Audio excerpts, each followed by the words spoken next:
Hiya! Welcome to this, my 58th episode of VideoFuzzy. I'm your host, Terry J. Aman, sifting my basket of media memories, and in this installment, titled Trips to the Past, the playlist at my favorite coffee place takes me back. I take a nice hard look at the BBC America production of Primeval, and in VideoFuzzy at the movies, I comment on Mirren McKellen in The Good Liar. Welcome to the show. He doesn't have that on video, does he? We'll find out together on VideoFuzzy.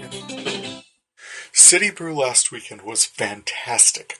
I walked in, there was a country music cover of Working for the Weekend. They had 07 Somersault, Spencer Day with Gabby Moreno singing their bluesy I Don't Want to Know, Abby Lincoln's jazzy The Music is the Magic, Joan Jett's cover of Crimson and Clover, Pale Hound's funky fresh Miss Independent, Flunk's ethereal cover of True Faith, Sinead O'Connor singing Nothing Compares to You, Blind Melon's No Rain, and The Gin Blossoms' Until I Fall Away, which, damn it, sitting there, sipping that Moroccan white mocha, I was 24 again, working my first job in Botno, North Dakota, listening to their new miserable experience on cassette in the tape deck of my Dodge Aspen, and driving up to Lake Metagoshi for a swim. I was fearless then, editor of a weekly newspaper. My power was limitless. My first photo was a long view of Main Street. Groundbreaking. It's like, yeah, dude, we see that every blessed day of our lives. Not really a good... It's black and white even. It's a contextless not much. What am I looking at here? I made so many mistakes. A lot of them you can put down to attitude and ego. Do not come into a small town with an attitude of trying to fix it, or that there's even something to fix. It is what it is. Mostly good people. People doing the best they can, living their lives, did just fine before you, do just fine without you. That was 25 years ago now, archived wherever. The paper wasn't even online at the time. I got my editorials collected somewhere. Probably more interesting was my coverage of artists, woodcarvers, singers, and theater. I barreled through my college years thinking I'd be covering politics and government, and I certainly did some of that over the years, but the pieces I enjoyed the most and what felt most at home for me was arts features. I was able to explore this interest thoroughly when I took on the features editor post at the Minot Daily News fall of 2000 sometime. It's a regional daily, maybe just large enough you can imagine you're a news source for national film releases or album debuts or whatever, but while I was there, I highlighted a philosophy of community journalism. Everyone in the world was going to know about the new Transformers movie opening from absolutely everywhere, or whatever big-name performer was taking the stage at Four Bears Casino. My idea was that local arts groups like the Mouse River Players or Minot Area Theatrical Society or the Minot Area Council of the Arts didn't have the resources for big ad campaigns or billboards for their events. Let the big commercial events promote themselves, and as for the scant page and a half I got on Thursdays to devote to arts coverage, just in time for the weekend, story in the paper, get a few photos, post some rehearsal video, that'd be the best way to promote our regional arts scene and highlight the sometimes quite astonishing range of stuff to do we had going on around town. There was a vibe ran through the arts community of, yeah, I know how small this sounds, but it was legitimately true. Certainly while I was there, the arts community of Minot, North Dakota, that you actually had to work pretty hard to be bored in the Magic City. There was, I remember, perhaps the very rarest weekend we didn't have a local feature story, and that's probably the proudest legacy I can point to in my career. Hundreds and hundreds of feature sections focused like a laser on our region. While there, I developed a television column for our features section, paired with a second one for our TV guide, which, when our TV section reformatted, became a blog entry, and then Baby's first podcast, TV is the New Reading, which inspired this effort. So, I guess from what started as a sometimes desperate means of finding something to write about in backwoods North Dakota, developed into a legitimate love of artistry and a celebration of creative expression in arts and media. I've certainly missed the mark now and again, but in general I love the joy of discovery and the chance to comment on what turns up in my media collection in this current effort. Where it goes from here is anyone's guess, but for right now I'm absolutely enjoying it. Friday Night Feature. Well, I've elsewhere described this effort as a nostalgia bomb, so that's always a potential in this space, but mostly as a function of my media collection. Getting back to that, I've been tracking the appearance of episodes of the BBC American production of Primeval since about disc 700 in this collection. I've absolutely had some thoughts about it, but there's always been something a little more pressing to focus on, so there it stayed on the back burner. Until last week when I was bopping along and the oh-so-evocatively titled episode number 2.2 appeared on disc 802. There's fog and there's fog worms, and I am like, okay, we're going to talk about this.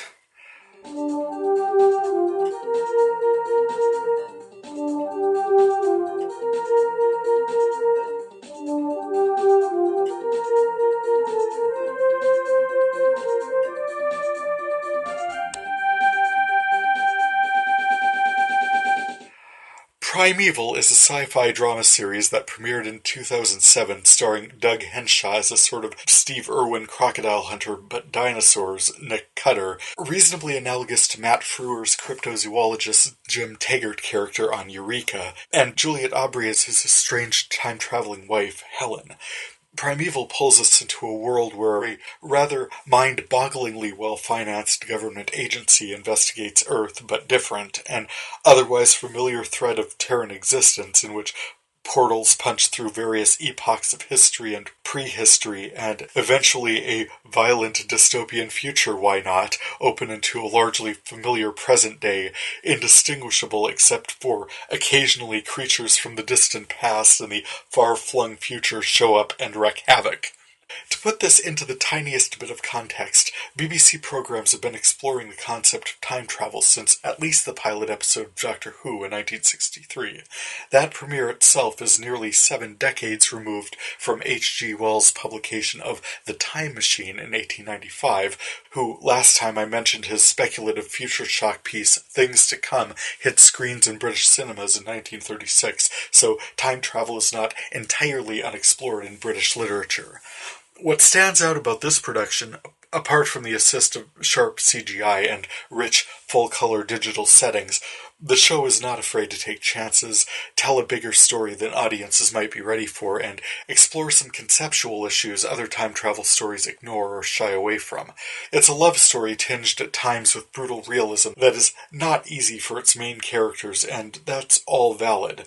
However, like Doctor Who, it's impossible to ignore the elements of this show that make it a children's story, written for children, and, at times, possibly by children. Wow, I am all over the place in this critique, so I'd better start making sense, right? I opened with the Cutter, so I'll start there.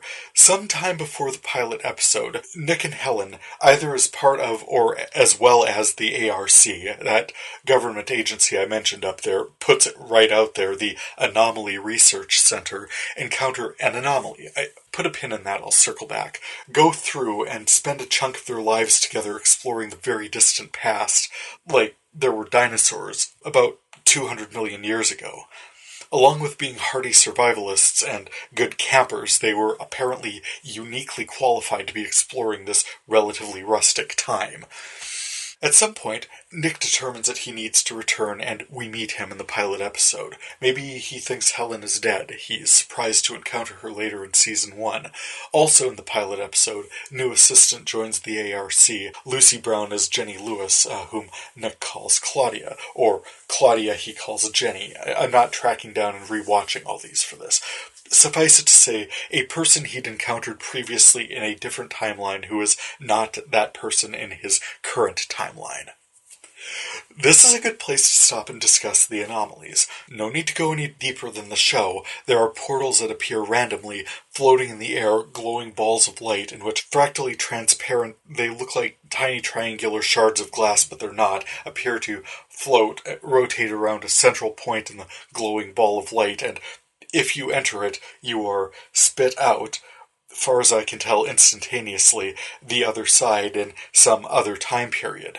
I feel like I stopped watching this around the middle end of the second season, so if the anomalies are explained beyond this, I missed it. The show presented them as a thing that was just happening. There were Star Trek-style field stabilizers that someone had developed somehow, based on some physical temporal understanding I've not encountered. You can't exactly order a set of temporal field stabilizers at Best Buy. That if the anomaly is weakening, you can put these generator things around it to strengthen it, which they do sometimes when they need to. As presented, they're probably manifestations of theoretically valid Einstein-Rosen wormholes people responsible for public safety are seeking to understand and deal with. I mean, in a reality that includes anomalies, we'd want to know what was going on with them. If one appeared on a public motorway, or worse yet, a bridge, we'd want to know how to mitigate public endangerment, things coming through, people driving through, or worse yet, partially driving through. And if ravenous rampaging dinosaurs were on deck, we'd also want to know about that. We've established ourselves in our environment as apex predators, so anything that threatens that status we're going to want to know about. Where this falls apart a bit is by Season 2, the episode I'll be narrowing in on shortly. One of these anomalies appears in a London office building, and in a universe that includes public expenditure of millions of pounds researching time anomalies, the public aspect of this public safety initiative has fallen pretty far behind. In the world of this production, we should be able to announce this much. If you see a glowing ball of light, steer clear and notify your regional ARC center. Instead, it's kind of a cross-section between Animal Control and Ghostbusters. A weird thing shows up one day, a team shows up and does a series of not especially confidence-inspiring things until the weird thing is contained or collapsed. I'm not sure how these things are resolved, honestly. It's like the camera pans away and we move on to the next situation. What stood out about this is that Nick in this timeline is dealing with a Jenny/Claudia who is starting to understand that he's encountered a version of her in a different timeline. At the same time, Helen, having been hopping in and out of anomalies all over human history and prehistory, some of them in our future, is all crazy and dark and enigmatic. Tough for Nick to read. And how have I been talking about this show for 10 minutes now and not mentioned my biggest problem with it? Well, one of them. Seriously, this show has a lot of issues. Connor, Abby, and Rex. Connor joins the crew of the pilot episode as a young biologist intern who honestly couldn't be any more this character were he actually to have been played by Ashton Kutcher.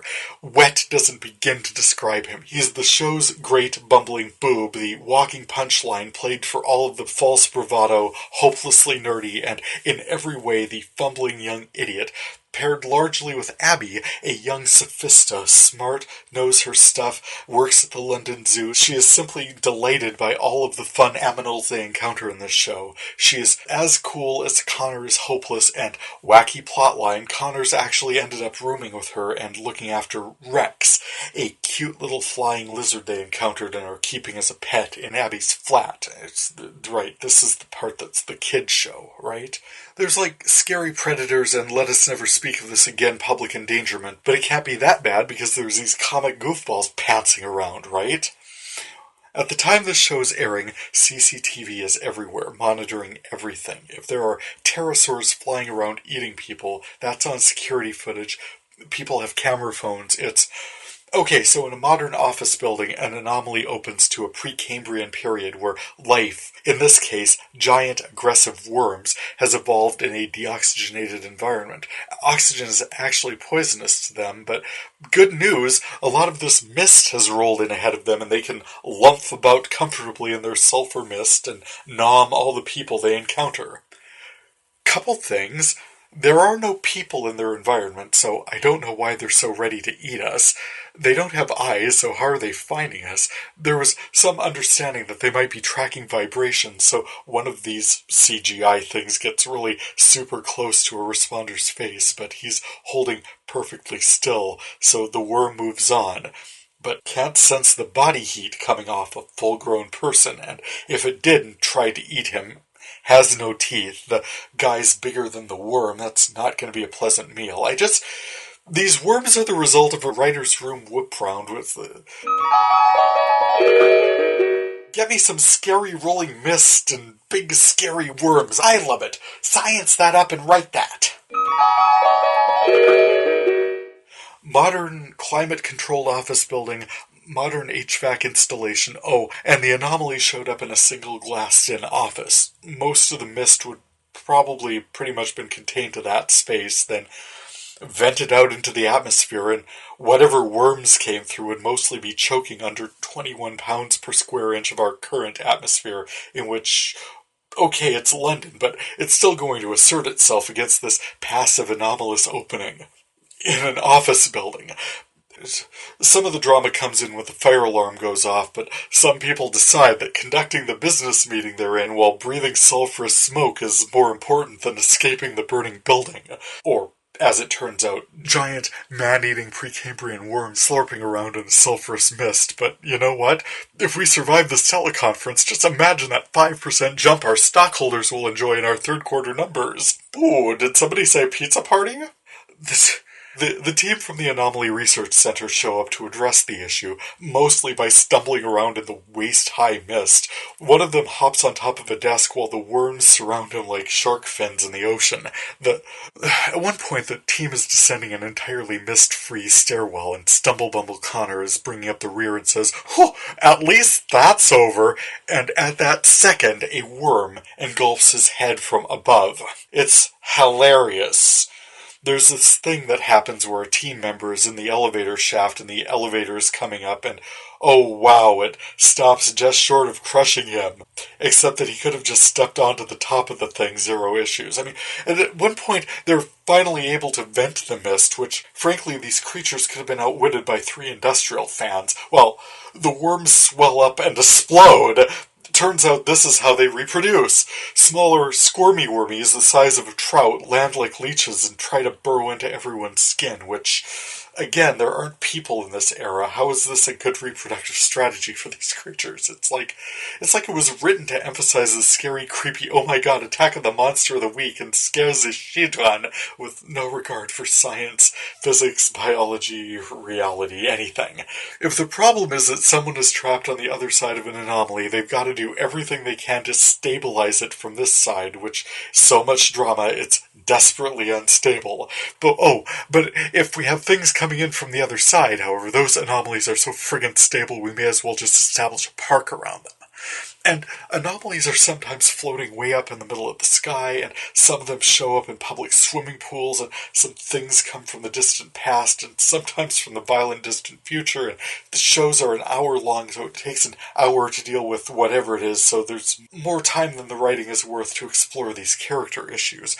Nick thinks Jenny is Claudia or Claudia is Jenny, and Helen's reappearance is either good for the project or bad for it. Her personal philosophy regarding time travel is somehow of interest. Oh, and what's going on with Abby and Connor? This Carolyn person has shown up and is trying to start a relationship with Connor, and despite the fact that everyone in the show is gorgeous, the only reason anyone could be interested in Connor is if they were a spy trying to infiltrate the Anomaly Research Center, because Connor's such a goof. Never mind that he did, quite by chance, managed to save Abby's life once in this episode, so she's already kind of developing feelings for him and is actually kind of jealous of Carolyn, despite Connor having been living with her for over a month and she's complaining about it. It's like, do you want him or not?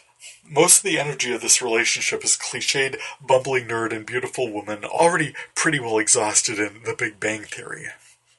Continuing the comparatives, if Doctor Who is Star Trek, a team flying around a vessel to actively encounter beings and situations in other times and spaces, Primeval is kind of like Deep Space Nine, with all the unusual beings and creatures and situations interacting and clashing at one established point, in this case analogous to present-day Earth, the difference being that there are anomalies, so all the time travelers are coming to us. Or rather, DS9 if Captain Sisko were spending farcical levels of energy to keep Cardassians from finding out about Bajor, the planet in whose orbit they built the thing. Because, as I said, despite the timeline Primeval is set in, despite the existence of an Anomaly Research Center, they're equally hell-bent on denying them. Shh, don't say a word about this. Who will believe you? If there's a vaguely poisonous mist and giant worms roaming my office building, I just want to get out of there. Why is my awareness of them a priority? At one point, a colleague, Stephen, asks Nick if he wonders sometimes if they should be doing what they're doing, keeping the anomalies under wraps. People should know what's going on. Nick says, how would they deal with a world in which evolution has gone mad? We have to fight, he says, to maintain the natural order. Evolution hasn't gone mad, though. Things are hopping out of their own timelines and into ours, sometimes from the future. Anomalies are either a collapse of nature into perfect unity, a perfect fusion of heretofore unbreachable separation, or they are the first cracks in the ultimate breakdown of post-causal reality, a collapse into which everything happens at once.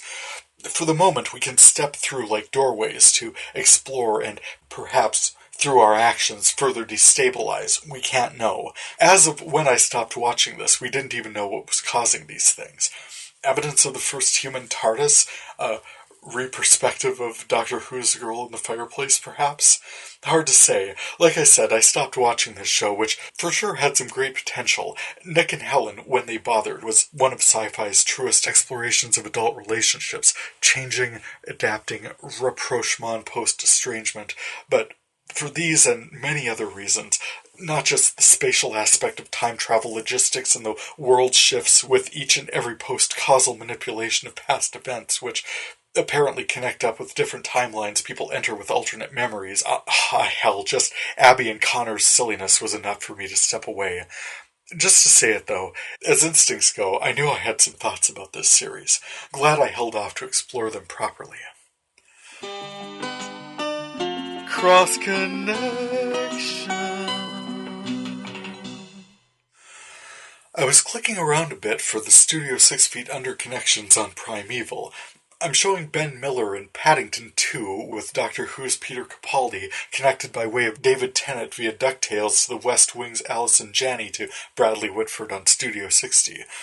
That feels close, but I bet I can do better. I'm also showing Togo Ogawa in this episode in Archer with J.K. Simmons, also in the West Wing with Bradley Whitford. Almost certainly better connections, but that'll certainly do, particularly since Stumblebumble was played by Andrew Lee Potts, who also appeared in this obscure little art piece called The Crown with... Okay, this basically opens up on everyone. Matt Smith, John Lithgow, Helena Bonham Carter, Gillian Anderson, might have heard of her, Derek Jacobi, Brother Friggin' Cadfael. Yeah, I think I can probably trace a few connections through that guy. In other connections showed up in my classic collection, I saw Jessalyn Gilsig in an episode of Heroes. I've enjoyed her since encountering her as a disruptive influence in Nip Tuck as well as Glee, and she was also in The Practice and a few first season episodes of Prison Break. I also encountered Donal Logue in a second season episode of Life that turned up in this set. Per IMDb, I'm showing him in The X-Files, a few episodes of Practice. He appeared in Ghost Rider, and I'm showing him in Damages, Monk, Terriers, that one was fun, couple episodes of Royal Pains, several more in Sons of Anarchy, and oh man, this isn't in my collection. It aired during my Dark Ages. I never saw it even, but he was almost certainly awesome as King Horik in the first season of the History Channel presentation of Vikings. If they ever re-air that, I'm down. But yeah, this episode of Life I saw him in, second season premiere, Find Your Happy Place. I also saw a title credit for Titus Welliver, which made me think of my friend Heather Welliver, friend of the podcast, so... Apropos of not much, I did a quick IMDb search on her, and I found her IMDb credit. I remember she said she was working at one point in sound design, so based on encountering a familiar name in the opening credits of Life, that late-aughts production practically unsearchable on IMDb, by the way, type Life into the search bar and it does not come up. At least not in my search results. I saw where she'd been involved in a series called Secrets of the Dead, 2015 episode called Jamestown's Dark Winter. If it's ever on my screen, I'll be sure to listen extra close. Diving into my classic collection. My classic collection VHS-to-DVD transfer, I found the 5th season premiere of The Office, titled Weight Loss, which... It's been a while since I watched it now, but I think it was the episode where Jim proposes to Pam. She was enrolled in art school in New York, and Jim, frustrated at his plan to propose to her at Toby's farewell party, which he was totally anticipating, got crapped all over by the totally rando grab the mic proposal by Andy to Angela. What? End of season 4. Jim suggests they meet up at a gas station halfway between New York and Scranton. Pouring rain, middle of nowhere, gets down on one knee and proposes, which Pam ecstatically accepts 1,000 times yes. Beautiful moment. Love that show. I also ran into an odd season 12 episode of The Simpsons, where Homer buys a computer so as to be notified of work alert emails, but has soon set up his own truly awful website, to which he adds a news blog on which he posts rumor mill scuttlebutt such as, say, Springfield Mayor Quimby spends the money tagged for fixing potholes on his fancy private swimming pool, which a very simple, what's behind that door investigation turns out, yep, that's what was happening all right, which morphs over-the-top Simpsons style into a half-the-episode reference to The Prisoner. Homer is replaced at home by a Teutonic body double while he's a prisoner on the island, where he is renamed Number 5. They keep drugging him, and he keeps encountering bizarre people and situations. He escapes, and then the whole family is captured and drugged, and the resolution is that we're actually all under online mind control manipulation. I also found the 5th season Boston Legal episode Guardians and Gatekeepers, where Christopher Rich as attorney Melvin Palmer, representing the interests of a privately owned prison, shows up at Crane, Poole and Schmidt to meet with Jerry and Katie, representing a 15-year-old girl accusing a guard there of rape, and with his usual combination of restraint and calm, makes a settlement offer in the style of Deal or No Deal game show host Howie Mandel. Jerry rejects the offer as disgusting, in terrible taste, and takes the case to trial, in which Palmer, is just as skeevy as he can possibly be, but Jerry has been dealing with Melvin for a few seasons now and turns this energy to his advantage.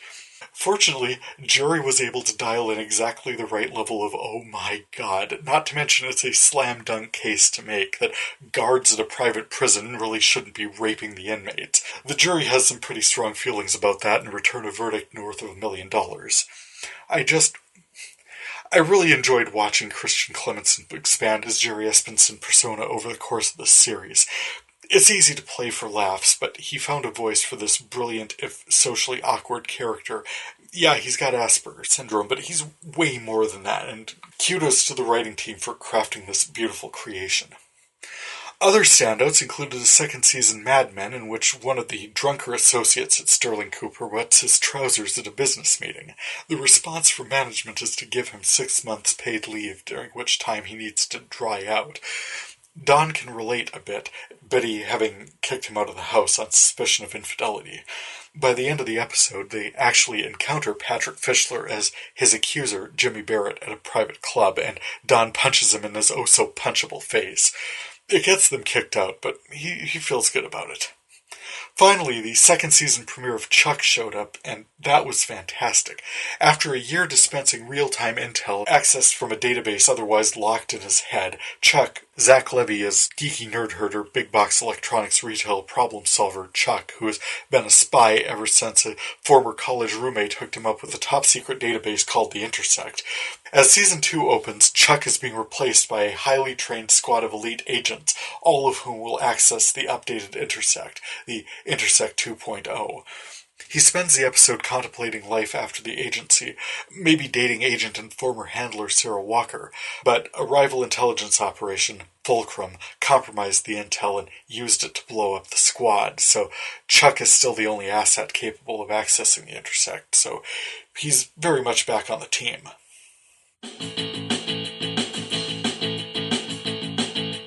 Checking out my current collection. In my current direct-to-DVD collection, last week I recorded a few items of interest I saw airing on our community access channel. There was a performance Sean Gaskell played the West African Kora at the Bismarck Public Library earlier this year. Also, this past fall, Swedish teen environmentalist and activist Greta Thunberg visited the Standing Rock Reservation south of town here, and I recorded that hour-long presentation. She shared the dais with regional environmental activist Takata Iron Eyes. Neither had much opportunity to get a word in edgewise. The event took place at Standing Rock Community High School, and most of the first hour was taken up with speeches, prayers, and invocations by tribal leaders addressing the assembly. There was certainly some awareness of the media presence in attendance, and the opportunity was taken to address the potentially larger audience.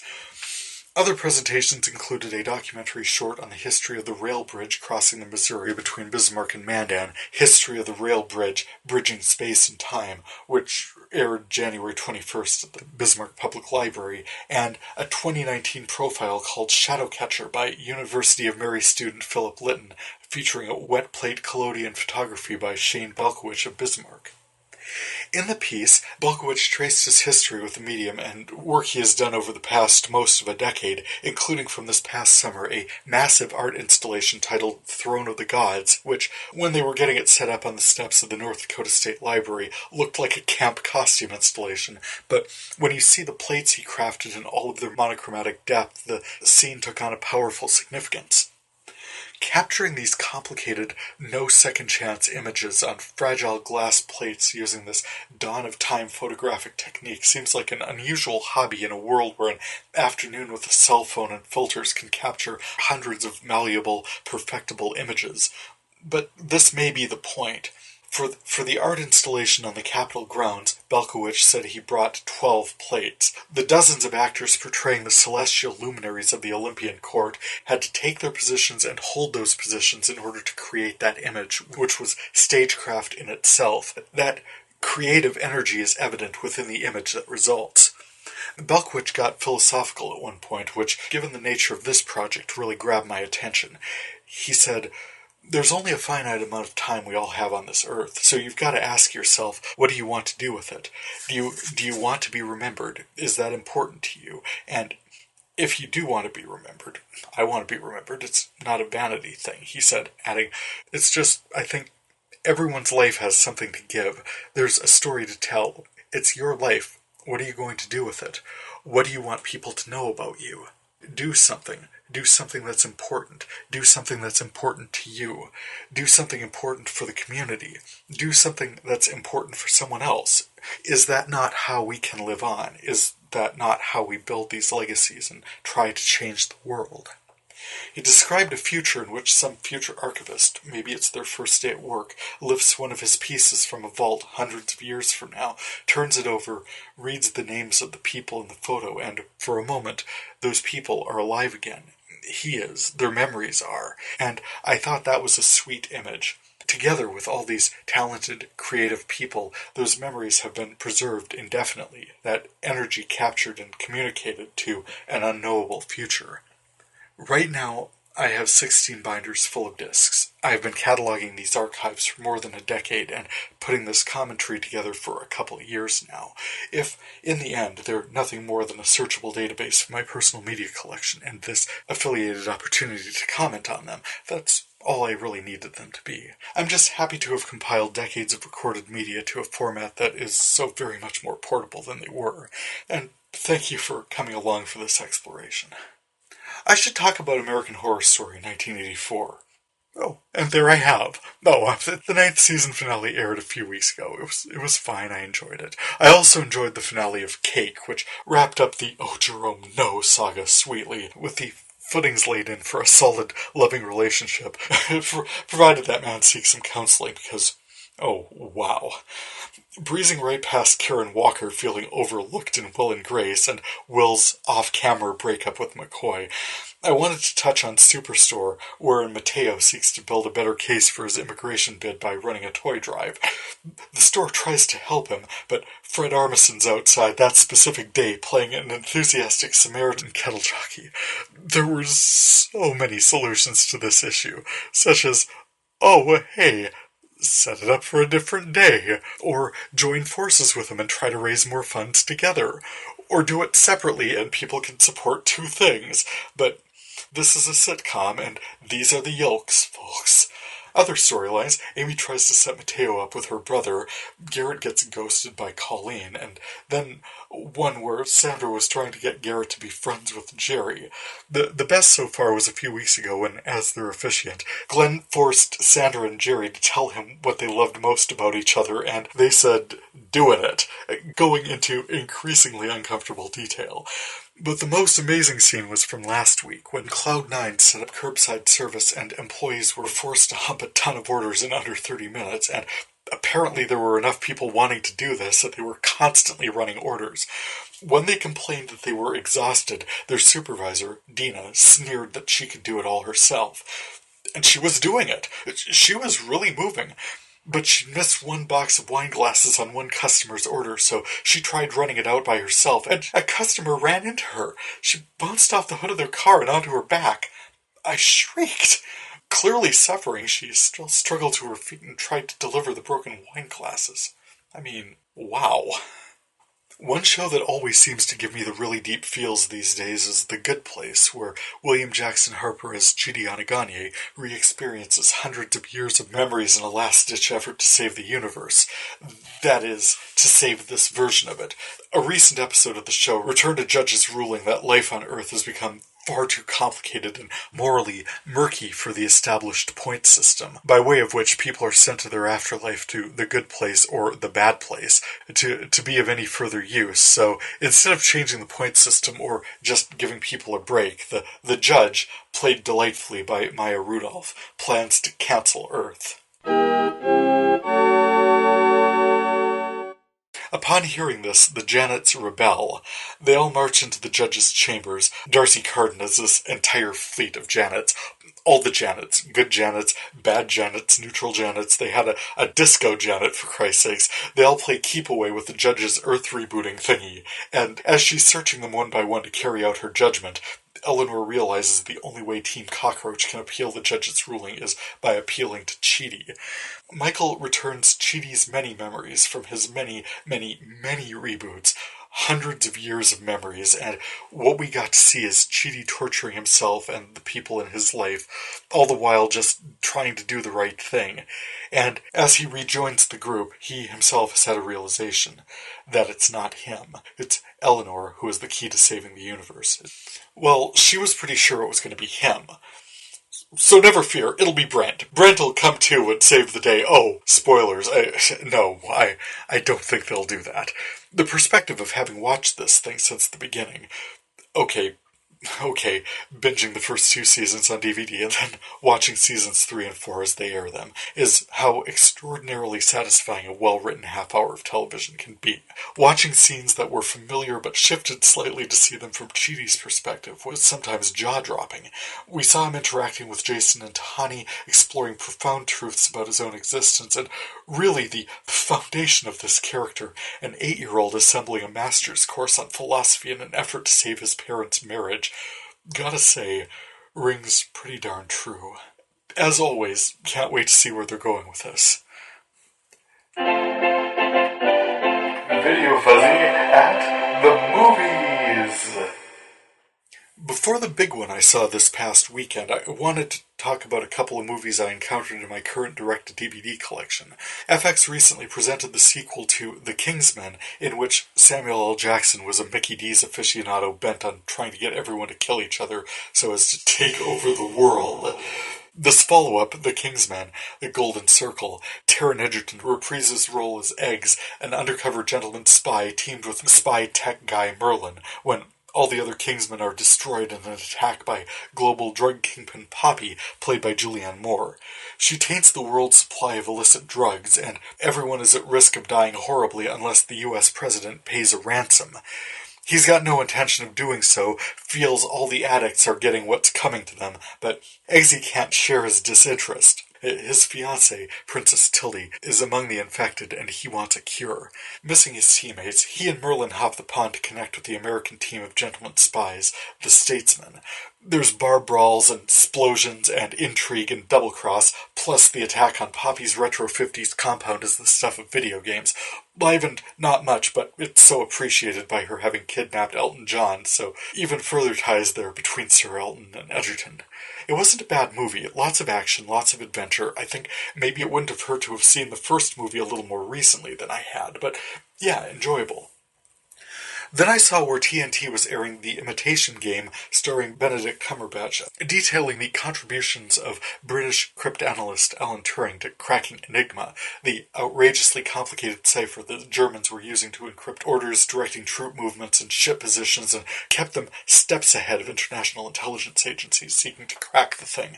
Turing spent months designing a mainframe capable of worrying through the millions of calculations necessary to tackle the problem. With time running out and his own freedom on the line, having spent thousands with so far nothing to show for it, his team finally caught a major breakthrough and were able to crack the code. Even then, they couldn't act on the information they'd decrypted, because once Germans knew Enigma was compromised, they'd toss it out. Turing's team broke down the intel, seeded what they could back to HQ, and Germany wasn't able to pinpoint the means by which the tide was turning. Officially, according to end credits, Turing's work shortened the war by years and saved millions of lives. Genuine war hero. And probably the best of the movies I encountered, if only because the period aspect of the film was most relevant. Unlike what I've been watching. Last weekend I had a chance to watch Ian McKellen match wits with Helen Mirren in The Good Liar. I can say this about that. It's worth it for fans of those actors, but the movie itself is better on free cable. So, beyond this line be spoilers. The other two movies were more than a year old, so any spoilers at this point are on the listener. But I place this review at the end of this commentary so you can decide how spoiler-free you wish to remain if you'd still like to see this movie in theaters. Fair warning, just talking about some of the situations they encounter is likely going to spoil things, so with that line, I have absolved myself. Carry on at your own risk. We meet these two sweet old codgers lying to one another on a dating site in 2009. She clicks in her profile that she's not a drinker while sipping a glass of wine. He clicks that he's not a smoker while exhaling a cloud of smoke. We reflect on how truthful we are in filling out these things. They both list that they're widowed and seeking companionship, and they agree to a meeting. McKellen, as Roy Courtney, has several irons in the fire, along with padding along to meet Mirren as Betty Dalgleish, introduced as a schoolteacher but revealed by her grandson to be a retired history professor at Oxford. Roy is meeting up with investors at a strip club to give them the inside track on some rich Russian mobsters they're hoping to hoodwink. Roy is impressed with Betty right away. She's smart, a little shy. Probably most interestingly, she's paid for her new car and her little cottage with cash. He's quick to play on her sympathies. Oh, a veteran from World War II. Oh, he's got a trick knee. Oh, could he stay with her, perhaps? And then just plugs himself down on her bed, perhaps for some of that companionship she said she was looking for. Now, I feel like it is a naive viewer indeed, who comes into a film advertised as a hustler, who suspects Betty is a completely muddle-headed mark, but I'll be honest with you, I was staring at that screen, just staring at it, watching for clues, anything, that she was anything but the slightly naive, lonely widow with millions of pounds at her disposal, simply waiting for a charming old snake to slither on by and squeeze her for everything she's worth. Didn't think Helen would even consider such a role. I mean, I've got her in Red, after all, and two of my favorite series are Hustle and Leverage, so you'll forgive my suspicion. But yeah, no, it seemed like she was playing along with him the whole time, that she was expressing the appropriate level of suspicion for a woman rightly afraid of being swindled, but everything Roy was showing her was so secure, the most reliable of investors, easy money, such good strategies to avoid tax penalties. Well, he could hardly say no to her dragging him along on a tour of the continent, that stop in Berlin, her grandson Stephen suddenly appearing. Oh, look at this place. Wasn't a colleague of yours killed in here? Roy had already slipped up with his understanding of German. Oh, yes, he was a translator during the war. For the Allies, of course. Shame what happened to his client.